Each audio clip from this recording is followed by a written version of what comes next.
If getting on the floor feels impossible, these 5 chair exercises will help you rebuild your strength safely. No strain, no fear, no pressure. Many seniors stop exercising because of knee or hip pain. The truth is, you don't have to bend, kneel, or lie down to get stronger. You just need the right kind of movement. Gentle, seated, and designed for your body right now. In today's video, we'll go through 5 simple chair exercises that strengthen your legs, core, and balance after 70, all while keeping your joints comfortable. And make sure to stay until the end, because move number 5 is the easiest one to start with, but also the most powerful for restoring confidence when standing or walking. If you've been searching for a way to move without pain or fear, this is your safe place to begin. Strength isn't lost. It's waiting to be rebuilt, one seated step at a time. When Walter turned 74, his doctor told him something that felt like a sentence. You need to keep moving, or your body will slow down faster than you think. Walter nodded, but inside, he was tired. His knees ached when he stood up, and his right hip throbbed when he walked more than a few minutes. The thought of exercising made him anxious. "I'm not young anymore," he told himself. "The floor isn't my friend." He used to love gardening, kneeling in the soil, planting tomatoes, feeling the earth in his hands. It gave him purpose. But after one bad fall, even reaching for a low cabinet felt risky. So he stopped. Days became weeks. Weeks became months. His legs weakened. His balance faltered. Even getting up from the couch started to feel like climbing a hill. One afternoon, while watching TV, he saw a video of seniors exercising. But they were all lying, on yoga mats, stretching and twisting. Walter sighed. "That's not for me," he muttered. But later that night, his granddaughter, Lily, came over. She found him sitting in his favorite chair, rubbing his knees. "Grandpa," she said, "you don't need the floor. You just need your chair." He laughed. "What, I'm supposed to lift weights sitting down?" She smiled. "Something like that. I learned some moves at my rehab clinic. They're gentle, and they really work. Want me to show you?"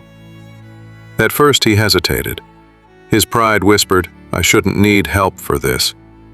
But his heart whispered something else. Maybe it's time to start again. So he agreed. Lily pulled a sturdy chair from the dining table. "No wheels," she said. "No slipping." She showed him how to sit tall, feet flat, hands on his thighs. "Okay, first one, seated march," she said. "Lift one knee, then the other, like you're walking in slow motion." Walter raised his right knee. It felt stiff but manageable. Then his left. After a few rounds, his heart rate picked up. He was surprised. "I can feel my legs working," he said, smiling faintly. "That's the idea," Lily grinned. "It keeps your hips mobile and strengthens your core. Just 30 seconds a day." She showed him another, seated leg lifts. "Straighten your leg, hold for a count of 3, then lower it slowly." He tried, his thighs trembling slightly. "Haven't felt those muscles in a while," he laughed. Next came seated side bends. Hands behind your head, lean gently to one side, then the other. Feel your ribs stretch. Walter did it, feeling a warmth along his spine. "It's like I'm waking up parts of me I forgot were there," he said. Then seated glute squeezes. Tighten your bottom muscles, hold for 5 seconds, then release. It sounded silly, but after a few rounds he felt stronger, sitting taller. Finally, she showed him seated push-offs. Hands on the chair arms. Push gently through your palms and feet, like you're almost about to stand. Then sit back. His arms shook, but he managed. "That one's tough," he said. "That one," Lily replied, "is how you'll get your independence back." When they finished, Walter was sweating lightly. His knees didn't hurt, his back felt straighter, and something else had returned, a spark of pride. He did those 5 exercises again the next morning. then again the next week. By the end of the month, he noticed real changes. Standing felt easier, his steps more stable, his energy brighter. He even started watering the plants again, humming softly as he walked from pot to pot. At his next checkup, his doctor raised an eyebrow. "You've gained strength," he said. "What have you been doing?" Walter chuckled.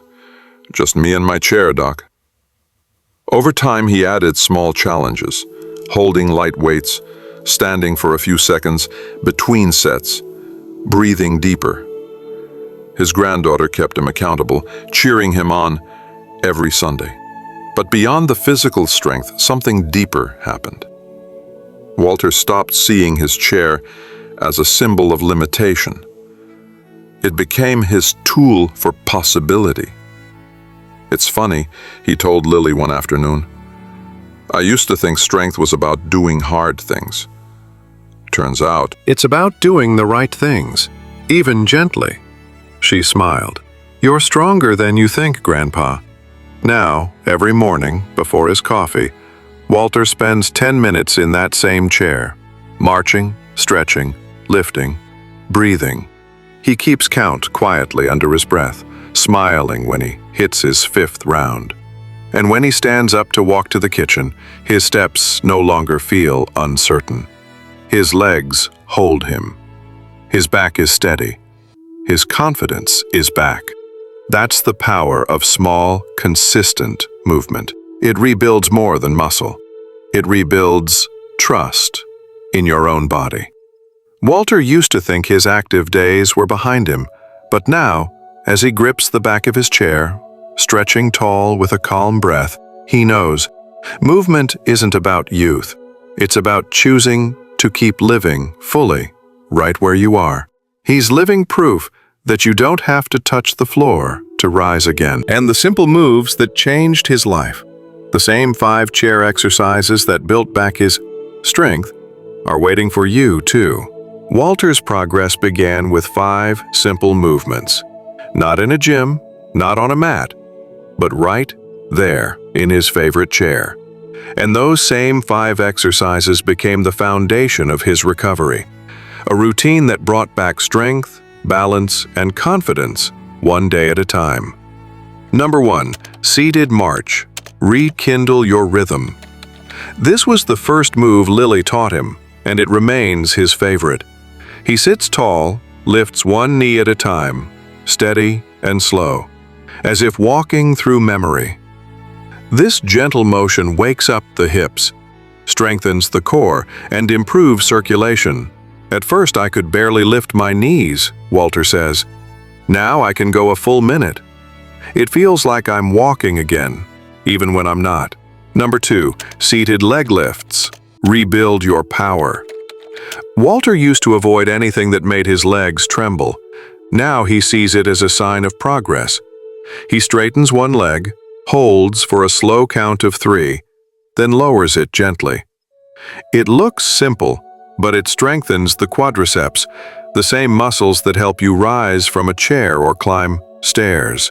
Within a few weeks, Walter noticed he could get up from his recliner without bracing on his knees. "That one," he says, "gave me my independence back." Number 3, seated side bends. Restore your balance. Lily called this the spine's smile. With hands behind his head, Walter leans gently to one side, feeling the stretch ripple along his ribs and back.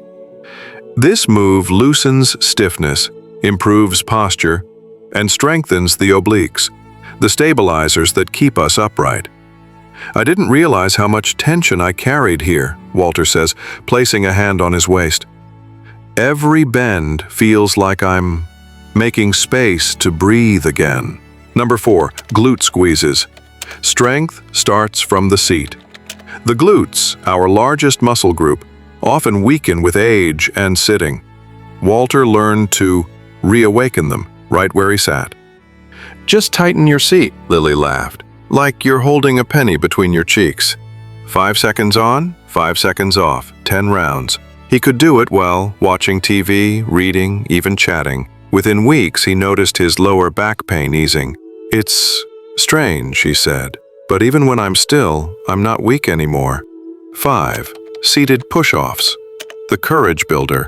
This final move became his daily test of strength, both physical and emotional. Hands on the armrests, feet flat, he pushes down through his palms and legs, almost lifting off the seat, then gently lowers himself again. It mimics standing, activating the shoulders, triceps, and core, the exact movement pattern he'd lost confidence in. At first, he could barely move an inch. Now, he can rise halfway with control. This one taught me not to be afraid of my own body, he says, quietly. Together, these 5 moves rebuilt not just his muscles, but his trust in motion. Walter started noticing small victories, standing longer at the sink, bending without wincing, walking from room to room without holding the wall. The best part? He no longer felt dependent. His mornings changed. Instead of groaning when he got out of bed, he now sat in his chair, smiled, and said, "Time to wake up the machine." He kept the routine light.